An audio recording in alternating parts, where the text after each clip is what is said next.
You're listening to Turn Inward with Turner Roberts. And today on my show, I have with me the greatness coach, the fitness guru, the man with the master plan, Breyon Burk. Welcome. Thank you. Thank you, Turner. It's a pleasure to be here. Very welcome. Very welcome. Thank you for having me. You're glad that you're here. So today, we have the topic of turning inward and my definition of turning inward. And technically it's a personal issue for me. When I was a child, I would meditate. I was about 7 years old, and it was in karate. The instructor would guide us into this garden, and he would fill in sounds and animals, scenery, sensation, and it took me to a different place. And I enjoyed it at that moment. But as I grew up, I didn't always venture to that place as often.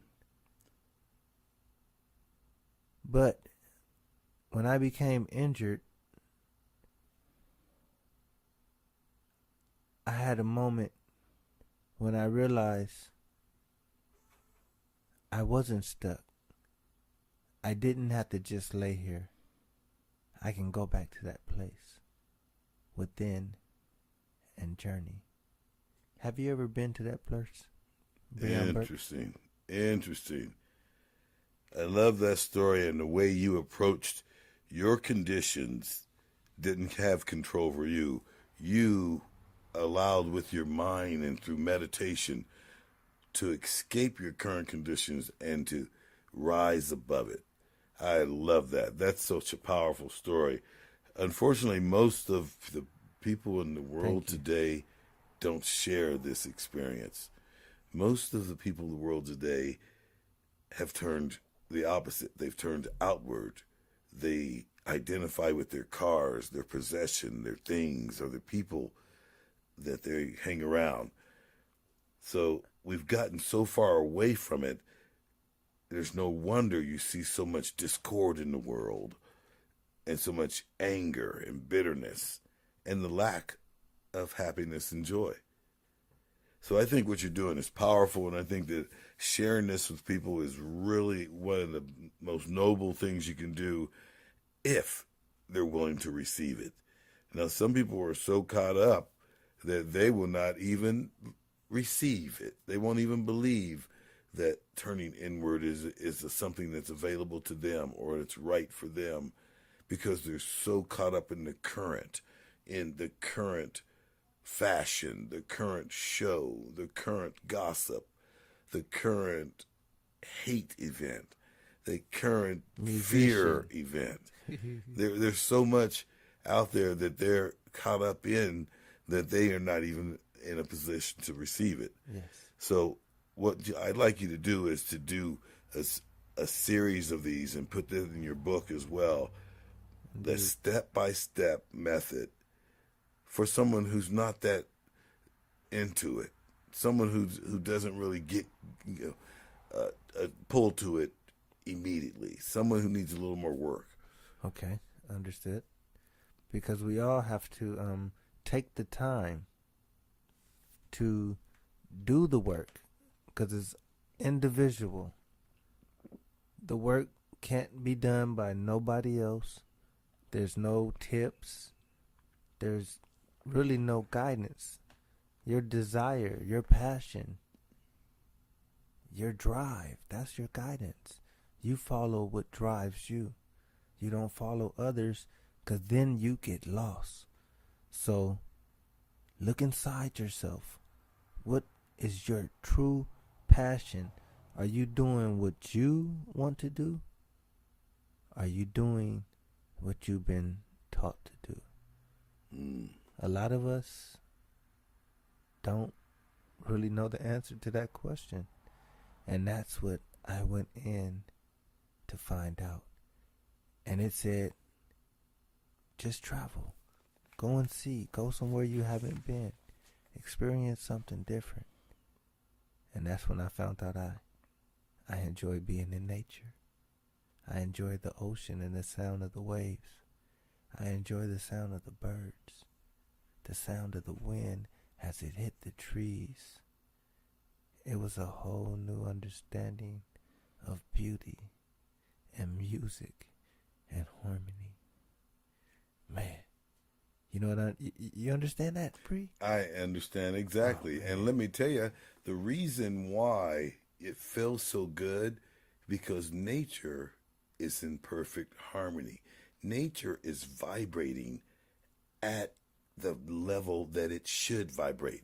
That's why it's so soothing, and you feel so good after a stroll at the beach, or sitting and watching the waves.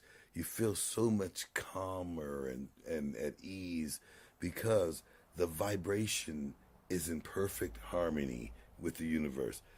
The nature is such perfect harmony. It's only when man and man's interruption that it becomes less at vibration at the right.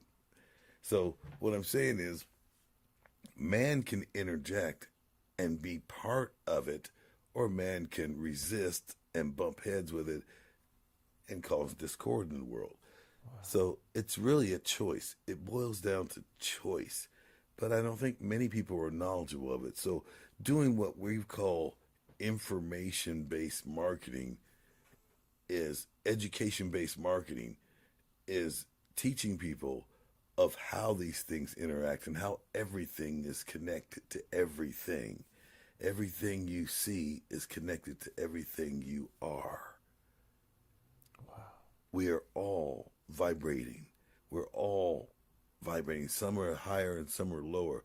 But once you start to have higher vibrations by taking a sit at the beach and just taking it all in, yes, then you actually see it, and you want more of it in your life. yes. So I think that that's a great place to start. It's for people to just connect with nature again.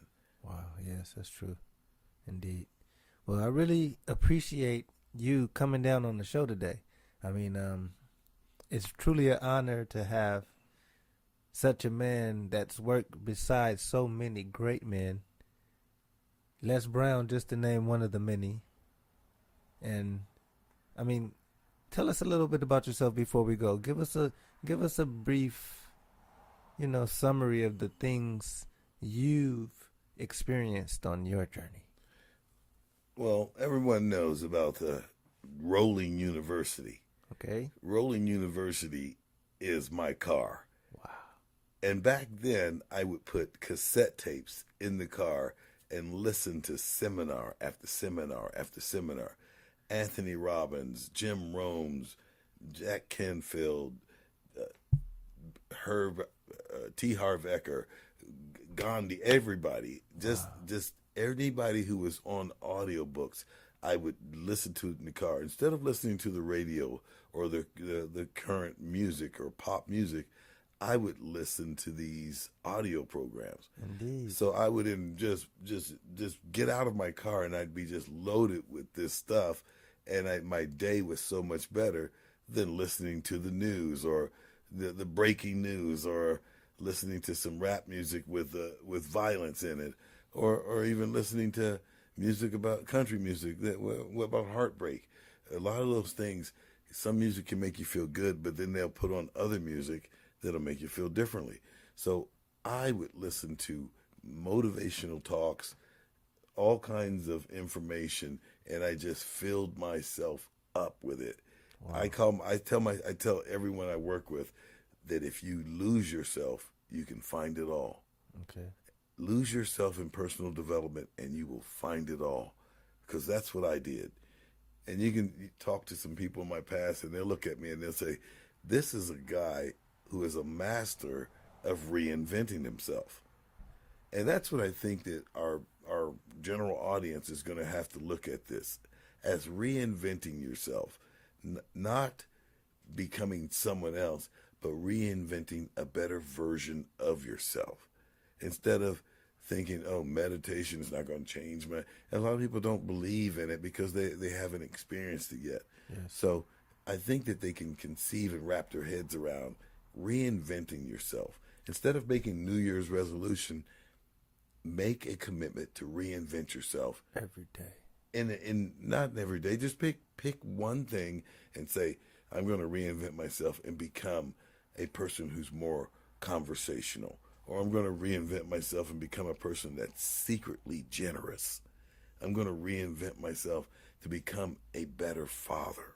I'm going to reinvent myself to become a better husband, a better friend, or a better coworker.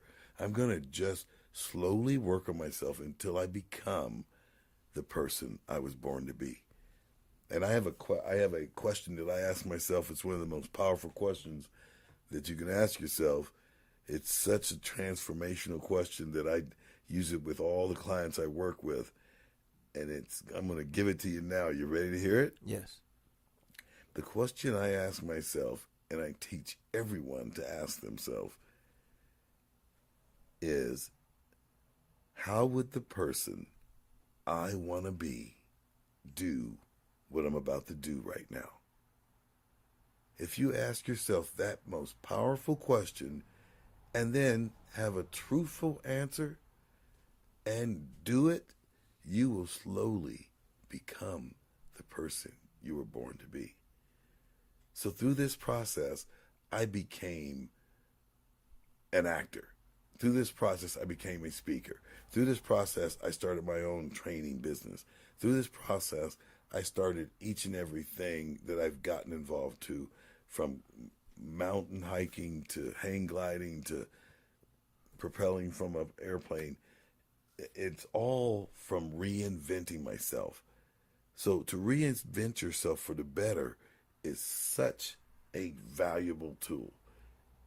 Make sure you're able to reinvent yourself for the better.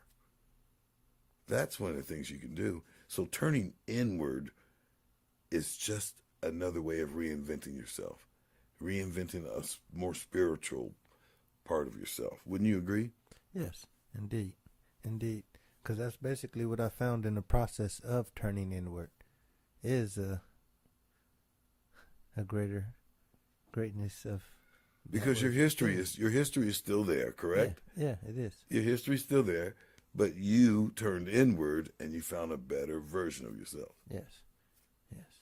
And I guess that concludes the session for today, man. I really appreciate this one-on-one, turning in and turning inward, because that's what we've all come here to do.